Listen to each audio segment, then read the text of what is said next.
Pagi hari ini kita akan belajar kebenaran firman Tuhan sesuai dengan tema dari Departemen Kaum Wanita Nasional, yaitu relationship atau hubungan.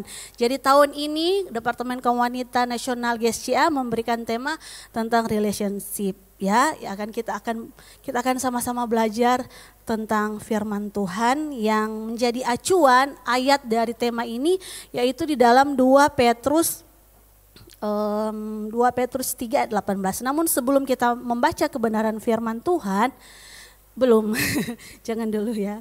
Kita ke slide sebelumnya dulu. Relationship ya. Sebelum masuk di dalam pembacaan firman Tuhan, saya ingin bertanya kepada kita semua, apa yang terlintas di pikiran kita ketika kita mendengar kata relationship atau hubungan? Apa yang langsung terlintas di pikiran kita ketika kita mendengar kata relationship atau hubungan? Ya, kita boleh sharing, boleh bilang apa yang terlintas di pikiran kita ketika kita mendengar kata relationship atau hubungan. Nah, tadi saya juga sempat tanya-tanya kepada ibu-ibu yang ada di bawah, yang di atas tadi, tanya kalau mendengar kata relationship atau hubungan, apa yang terlintas di pikiran? Ada yang bilang, oh bestie, langsung tak pikir kata bestie. Yang kedua ada yang bilang langsung tak pikir kata, oh saudara. Mungkin ada yang lain juga yang mungkin sementara pacaran mungkin bilang, oh cinta romantis atau apa harmonis, atau dalam apa lagi hubungan dengan keluarga.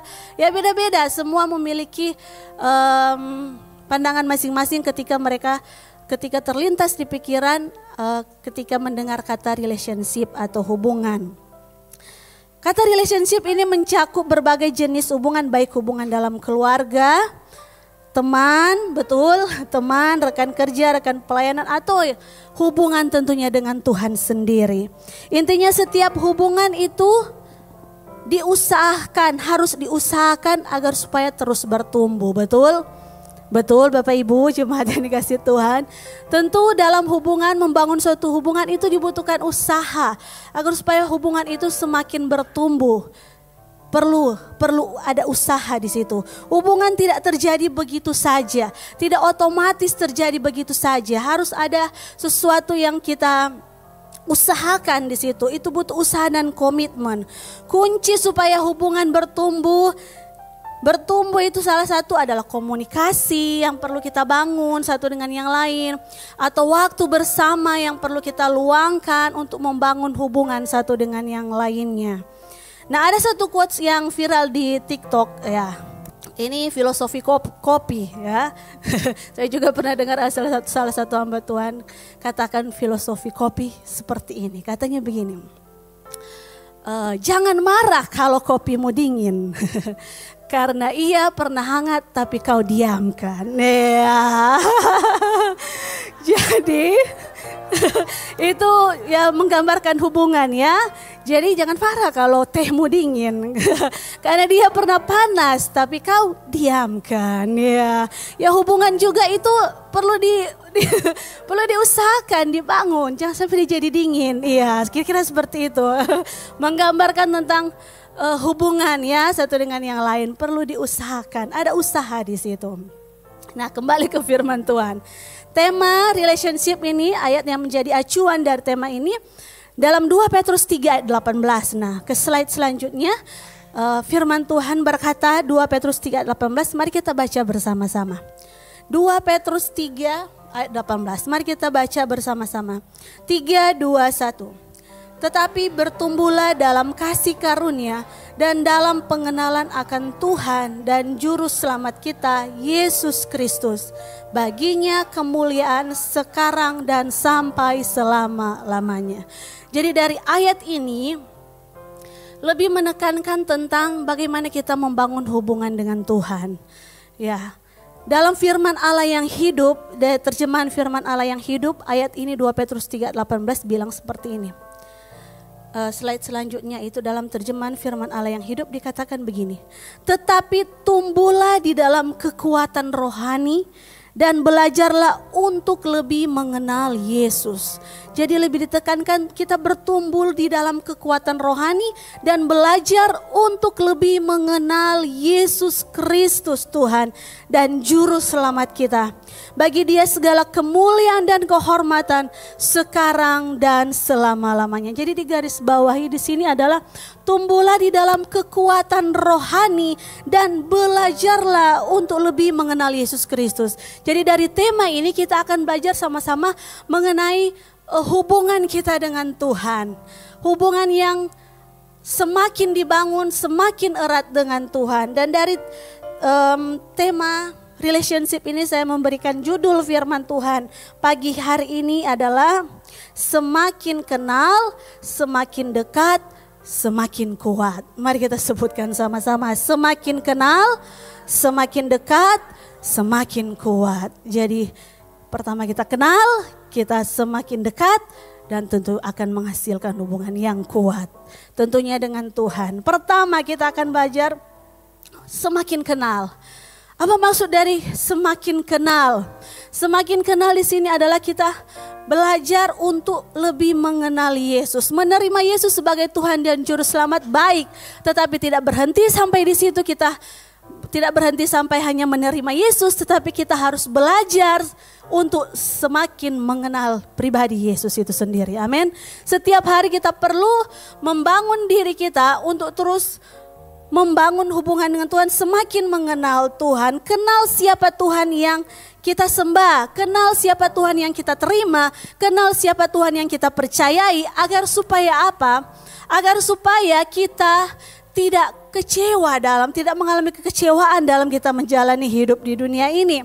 Karena akan ada hal-hal yang kita temui, mungkin kita berdoa dan mungkin ketika sakit dan kita berdoa kenapa tidak sembuh, mungkin kita mulai kecewa dan katanya Tuhan menyembuhkan. Atau mungkin kita berdoa minta pekerjaan dan belum mendapat pekerjaan, lalu kita berpikir katanya Tuhan menjawab doa kita, Tuhan memberikan yang terbaik. Kenapa sampai saat ini belum.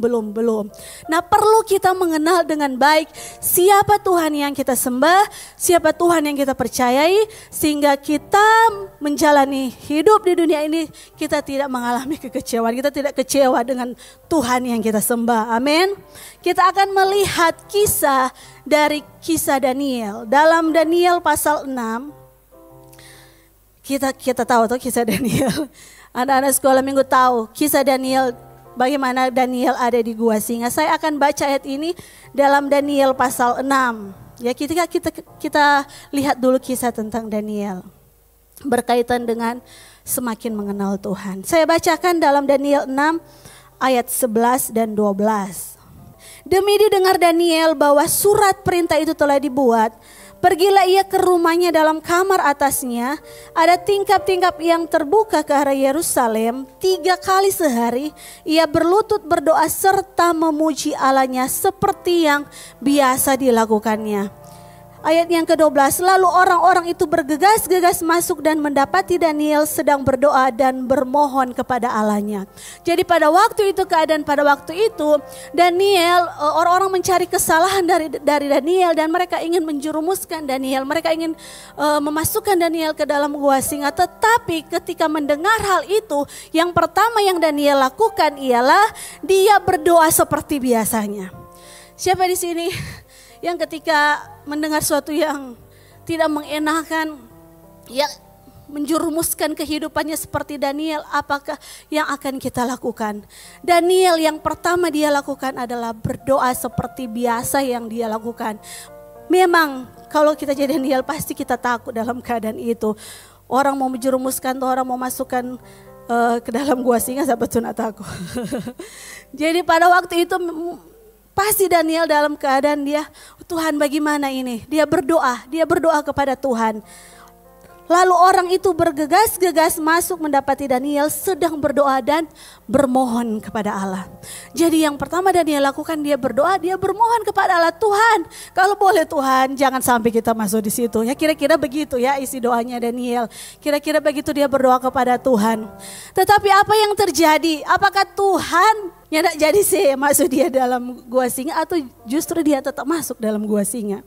Nah kita lihat di sini ayat 17. Sesudah itu raja memberi perintah lalu diambillah Daniel dan dilemparkan ke dalam gua singa. Dia sudah berdoa tetapi jawaban Tuhan seakan-akan Tuhan diam dan seakan-akan Tuhan kita berdoa ini Tuhan. Kenapa kita tetap masuk di dalam gua singa? Ya lanjut dulu.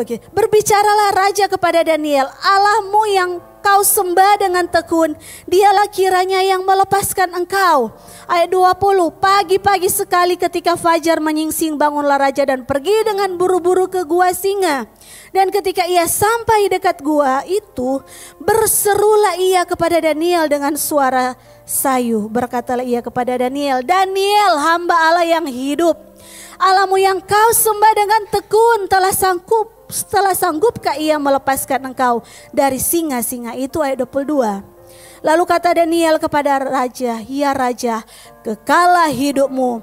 Allahku telah mengutus malaikatnya untuk mengatup mulut singa-singa itu, sehingga mereka tidak mengapa-apakan aku, karena ternyata aku tak bersalah di hadapannya, tetapi juga terhadap tuanku ya raja, aku tidak melakukan kejahatan. Ayat 24 firman Tuhan bilang begini, lalu sangat sukacitalah raja dan ia memberi perintah supaya Daniel ditarik dari dalam gua itu, maka ditariklah Daniel dari dalam gua itu. Dan tidak terdapat luka apa-apa padanya karena ia percaya kepada Allahnya. Amin. Ya mungkin juga dalam hidup kita berdoa, Tuhan kita nih mau ada di situasi ini Tuhan. Kita nih mau ada dalam keadaan sulit ini. Kita nih mau dalam keadaan, dalam pergumulan, dalam masalah ini Tuhan. Tuhan tolong Tuhan. Tetapi Tuhan izinkan kita ada di situasi yang kita tidak suka ada di situasi itu. Tapi seringkali Tuhan izinkan itu terjadi. Kita berdoa kepada Tuhan, meminta kepada Tuhan. Tapi seakan-akan Tuhan tidak menjawab atau seakan-akan Tuhan diam. Pertanyaannya, apakah kita tetap percaya kepada Tuhan? Apakah kita tetap percaya kepada Tuhan dalam keadaan sulit yang kita hadapi? Apakah kita tetap menaruh kepercayaan kita kepada Tuhan sekalipun yang terjadi tidak sesuai dengan keinginan kita, yang terjadi tidak sesuai dengan maunya kita, tetapi kita belajar di sini dari Daniel. Dia kenal siapa Tuhan yang dia sembah. Amin. Penting sekali bagi kita untuk mengenal siapa Tuhan yang kita terima. Penting mengenal siapa Tuhan yang kita percayai. Sehingga dalam hidup ini kita tidak kecewa dengan Tuhan. Kita tidak kecewa dengan keadaan yang kita hadapi karena kita tahu kepada siapa kita percaya. Kasih tepuk tangan buat Tuhan kita. Kita perlu mengenal siapa Tuhan yang kita sembah. Kita perlu semakin hari semakin kenal siapa Tuhan yang kita layani. Kepada siapa kita menyerahkan hidup kita, yaitu Allah yang hidup, dia yang tidak pernah meninggalkan kita. Dia Allah yang setia, dia selalu menepati janjinya. Yang jadi pertanyaan, apakah kita tetap percaya kepada dia sekalipun situasi yang kita hadapi mungkin sulit atau tidak baik bagi kita. Kita tetap berkata, Tuhan engkau baik, sekalipun keadaanku tidak baik mungkin saat ini, aku tetap berkata, Tuhan engkau penyembuh, engkau penolong, engkau Allah yang luar biasa. Puji Tuhan, luar biasa. Selanjutnya kisah yang kedua itu Sadrak Mesak Abednego ya. Ini luar biasa lagi kisah dari Sadrak Mesak Abednego dalam Daniel 3. Saya cepat saja ya, firman Tuhan saya bacakan. Daniel 3 ayat 12, kisah yang berbeda yaitu kisah dari Sadrak Mesak Abednego ayat 12. Daniel 3 ayat 12, ada beberapa orang Yahudi yang kepada mereka telah Tuanku berikan pemerintahan atas wilayah Babel, yakni Sadrak, Mesak dan Abednego. Orang-orang ini tidak mengindahkan titah Tuanku ya Raja. Mereka tidak memuja dewa Tuanku dan tidak menyembah patung emas yang telah Tuanku dirikan. Ayat 14, berkatalah Nebukadnezar kepada mereka, apakah benar hai Sadrak, Mesak dan Abednego bahwa kamu tidak memuja dewaku dan tidak menyembah patung emas yang kudirikan itu? Ayat 16, 17, 18 ini luar biasa. Lalu Sadrak, Mesak dan Abednego menjawab Raja Nebukadnezar, tidak ada gunanya kami memberi jawab kepada Tuanku dalam hal ini. Jika Allah yang kami puja sanggup melepaskan kami, maka Ia akan melepaskan kami dari perapian yang menyala-nyala itu dan dari tangan-Mu ya Raja. Ayat 18, tetapi seandainya tidak, hendaklah Tuanku mengetahui ya Raja bahwa kami tidak akan memuja dewa Tuanku dan tidak akan menyembah patung emas yang Tuanku dirikan itu. Seandainya Tuhan, kalau berdoa Tuhan kasih sembuh Tuhan, kasih sembuh Tuhan. Tapi dalam kenyataan mungkin engkau belum mengalami kesembuhan. Tetap percaya bahwa Dia Tuhan yang menyembuhkan. Amin. Sekalipun masih belum ada titik terang dari apapun yang kau alami, kesulitan-kesulitan masalah yang kau alami. Tetapi tetap percaya bahwa Dia Tuhan yang selalu ada beserta dengan kita. Tetap percaya, kenali dengan benar siapa Tuhan yang kita sembah. Sehingga kita tidak mudah kecewa dengan apa yang terjadi di dunia ini. Belajar dari Sadrak, Mesak dan Abednego. Ayat 21, lalu diikatlah ketiga orang itu dengan jubah, celana, topi dan pakaian-pakaian mereka yang lain dan dicampakkan ke dalam perapian yang menyala-nyala. Karena tita raja itu keras, dipanaskanlah perapian itu dengan luar biasa. Sehingga nyala api itu membakar mati orang-orang yang mengangkat Sadrak, Mesak dan Abednego itu ke atas. Tetapi ketiga orang itu, yakni Sadrak, Mesak dan Abednego, jatuh ke dalam perapian yang menyala-nyala itu dengan terikat. Kemudian terkejutlah Raja Nebukadnezar lalu bangun dengan segera. Berkatalah ia kepada menterinya, bukankah tiga orang yang telah kita campakkan dengan terikat ke dalam api itu? Jawab mereka kepada Raja, benar ya Raja. Katanya, tetapi ada 4 orang kulihat berjalan-jalan dengan bebas di tengah-tengah api itu. Mereka tidak terluka dan yang keempat itu rupanya seperti anak dewa. Ayat 26, lalu Nebukadnezar mendekati pintu perapian yang menyala-nyala itu. Berkatalah ia, Sadrak, Mesak dan Abednego, hamba-hamba Allah yang maha tinggi, keluarlah dan datanglah kemari.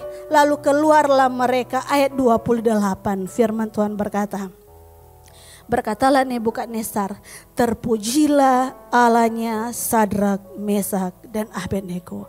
Kasih tepuk tangan buat Tuhan kita. Terpujilah Tuhan kita yang mengasihi kita. Terpujilah Tuhan juru selamat kita yang hidup.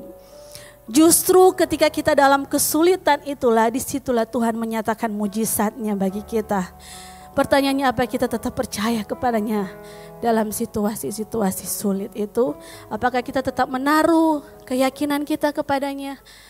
Kenali Tuhan dengan benar, itu kunci kekuatan kita dalam menjalani hidup ini. Yang kedua, pertama kan semakin kenal, yang kedua semakin dekat. Ya, semakin dekat. Kita pasti membangun hubungan dengan orang setelah kenal, kita dekat dengan apa? Karena adanya komunikasi yang kita bangun, ada hubungan, ada waktu yang kita luangkan dengan mereka sehingga hubungan semakin dekat. Nah, semakin dekat di sini, semakin dekat kita dengan Tuhan, artinya kita semakin tahu apa yang Tuhan inginkan dalam hidup kita. Ketika kita semakin dekat, kita akan semakin tahu apa maunya Tuhan, apa yang Tuhan inginkan dalam hidup kita. Ketika kita mengenal Dia dengan benar, kita semakin dekat, kita bangun hubungan kita lewat doa-doa kita, lewat waktu yang kita luangkan untuk membaca firman, merenungkan firman, bahkan melakukan setiap firman. Kita akan semakin tahu apa yang Tuhan inginkan. Semakin dekat berarti kita semakin tahu apa maunya Tuhan. Apa kehendak Tuhan atas hidupku, apa kehendak Tuhan atas keluargaku. Jadi semakin kenal dan semakin dekat. Semakin kenal, semakin dekat.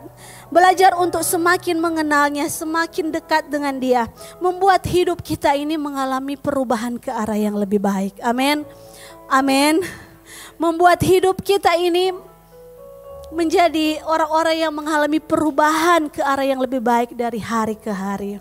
Itu yang Tuhan inginkan kepada kita. Mazmur 16 ayat 11 firman Tuhan berkata, Engkau memberitahukan kepadaku jalan kehidupan. Di hadapanmu ada sukacita berlimpah-limpah. Di tangan kananmu ada nikmat senantiasa. Mendekat kepada Tuhan membawa sukacita, amin. membawa sukacita tidak bisa diberikan oleh dunia ini. Sukacita dari Tuhan tidak bisa diberikan oleh dunia ini. Yakobus 4 ayat 8 firman Tuhan berkata, mendekatlah kepada Allah dan Ia akan mendekat kepadamu. Jadi keputusan itu harus kita yang ambil untuk mendekatkan diri kita kepada Tuhan. Semakin mengenal Tuhan, semakin mendekatkan diri kepada Tuhan. Dan yang ketiga, yang terakhir, semakin kuat. Semakin kenal, semakin dekat, semakin kuat. Orang yang semakin mengenal Tuhan, semakin dekat dengan Tuhan, akan menghasilkan orang-orang yang kuat di dalam Tuhan. Orang-orang yang tidak mudah goyah, seperti fondasi bangunan semakin dalam semakin kuat. Dunia ini ribut dengan segala godaan, tawaran yang membuat kita kecewa, khawatir, marah dan membuat kita tidak percaya lagi sama Tuhan. Tetapi firman Tuhan datang bagi kita semua. Kenali dengan benar siapa Tuhan yang kita sembah. Dekatkan diri dengan Tuhan. Luangkan waktu dengan Tuhan. Maka kita akan bertumbuh menjadi orang-orang yang kuat menghadapi tantangan situasi apapun yang ada di dunia ini. Dengan segala tawaran-tawaran dunia ini kita akan menjadi orang-orang yang kuat.